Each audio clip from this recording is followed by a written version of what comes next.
And so I ended up in hospital, and I was suddenly in this world that I could not have possibly imagined.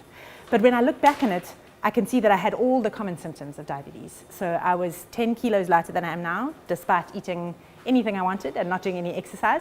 And I thought I was just being rewarded. I was like, oh, the heavens have decided that now I can eat whatever I like, which was not true.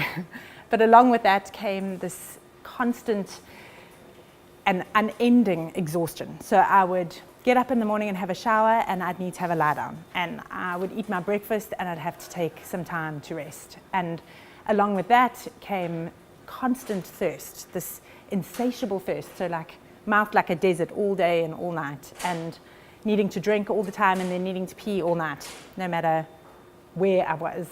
I explained it away and explained it away and explained it away until eventually a trip to the doctor, a trip to ICU, and a diagnosis of type 1 diabetes.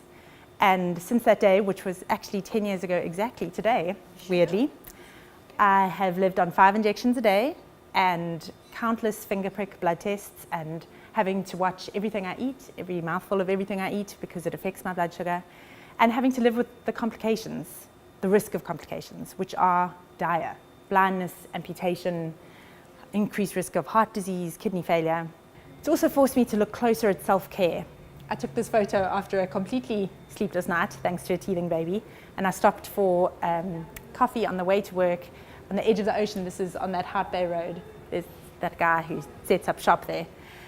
And it's what I call a slice of joy. I don't know if you guys have heard about this, but Google has a happiness guru, of course, and their happiness guru suggests, instead of looking for big goals later in life, so instead of being like, oh, I'll be happy when I get to go on my holiday, or I'll be happy when I get a new job, or when I get a partner, he says you look for these thin slices of joy in every day. And it can be something like, oh, I'm really thirsty, and then that first sip of water where you're like, oh, now I'm not thirsty.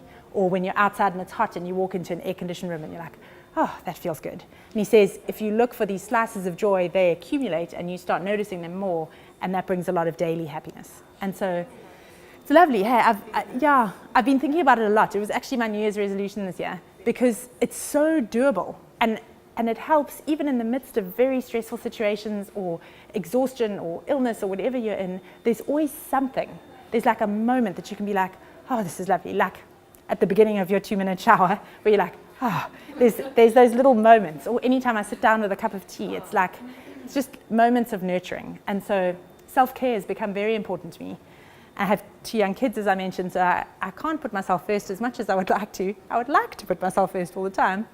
But there are a lot of little moments that I can find to nurture myself and for self-care.